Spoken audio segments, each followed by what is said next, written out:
descend from my divine seat atop Olympus, treading every inch of land with my own 2 feet.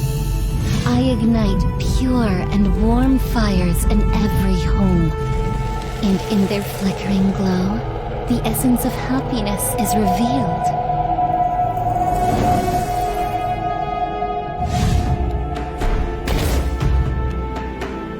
Burn warm and bright. Cleanse the evil.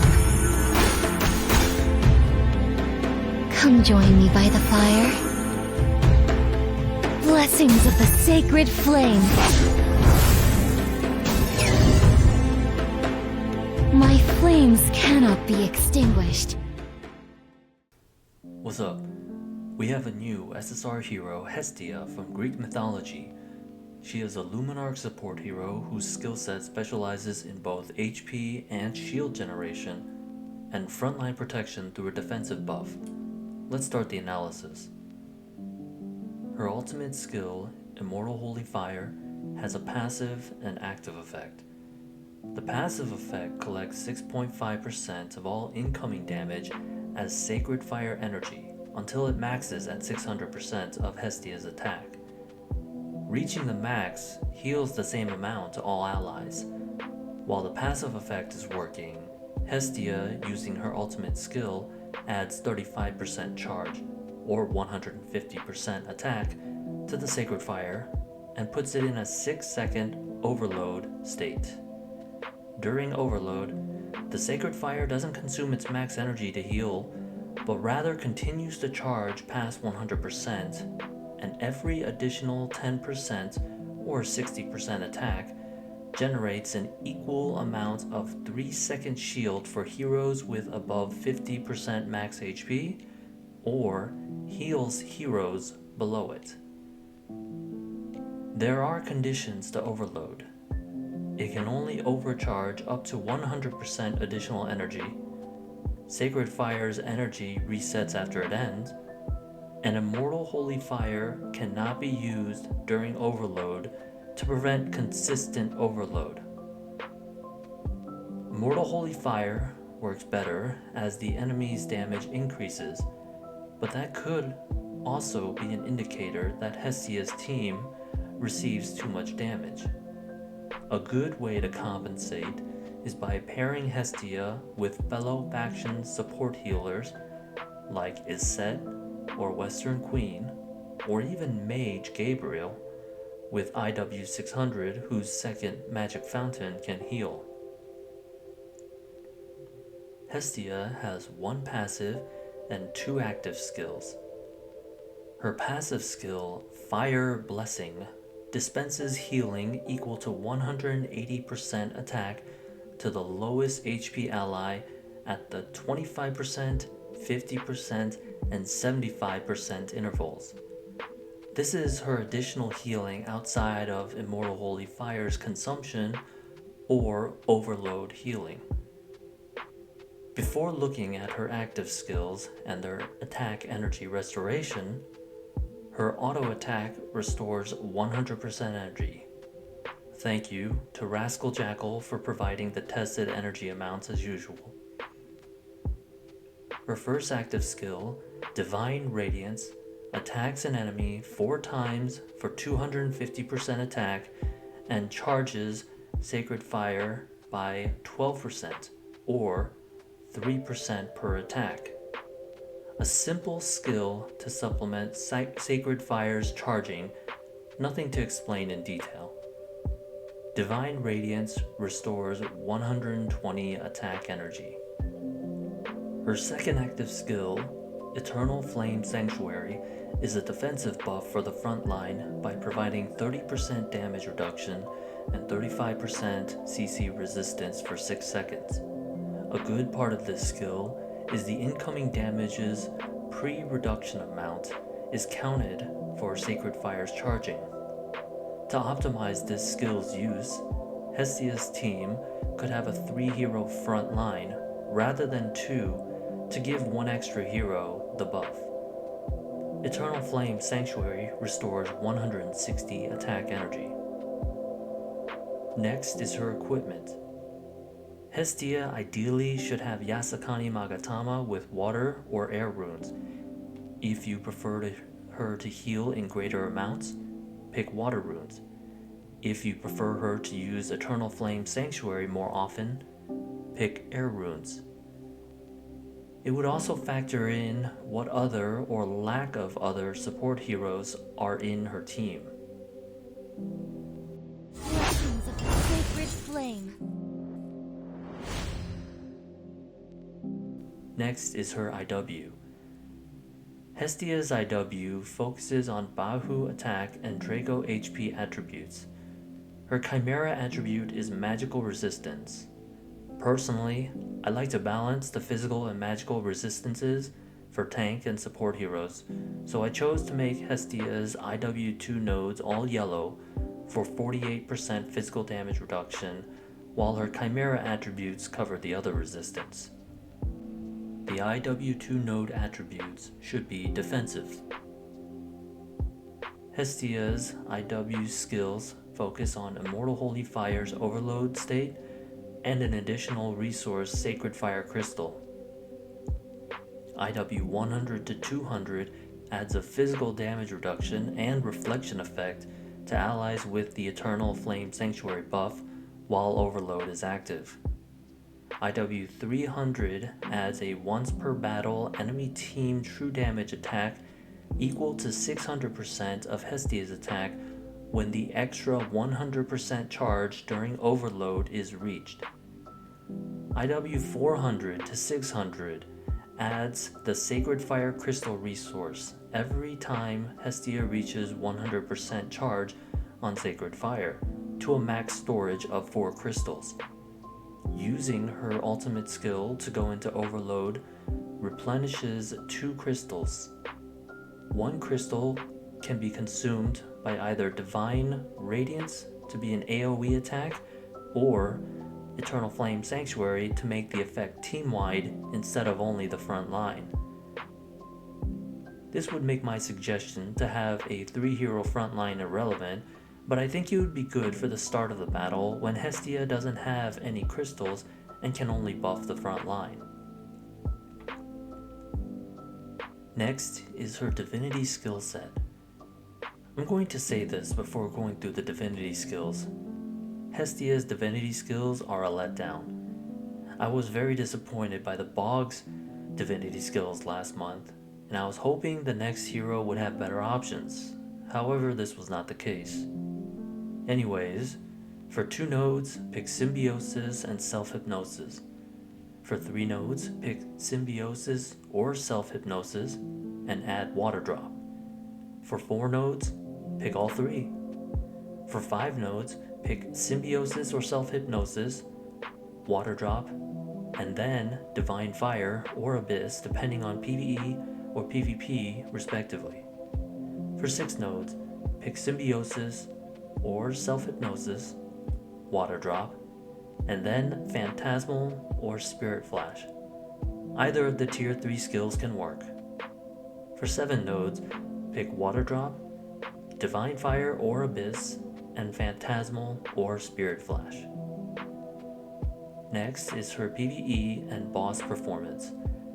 I think that as a support hero, Hestia is an alright option for the PvE campaign. However, nothing in her skill set specializes for boss fights like Western Queen or Iset, so I wouldn't recommend using her for those battles. Next is her Crusade of Edda performance. I would also not recommend using her for Crusade. Her main divinity is Immortality, and that tree isn't an immediate priority for development. Also, that tree has few useful heroes for the event. Next is her PvP performance. Unlike bosses and Crusade, I think PvP is an area where Hestia has potential for better performance. Her Eternal Flame Sanctuary could be relevant and useful due to its CC resistance buff. At the higher PvP level, Faction Bonus has a greater impact since Div 2 raises all heroes' base stats. Therefore, my first thought for Hestia's placement was the Ninhursag Iset team, In that team, Hestia could be a possible substitute for a Dune, turning that team from a 4 Luminarch, 3 Verdian team to a 5 Luminarch, 2 Verdian one. The other heroes, of course, would be Artemis and Lucifer. To test this, I ran a series of CA test battles against some guildmates and friends. Let's watch.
My flames cannot be extinguished. There were some differences to notice. Without Dune, the team lost the instant great heal of the golden apples and the backline protection from her divine blessing. In exchange for Hestia, the team gains frontline protection initially and later the whole team once Hestia gets sacred fire crystals.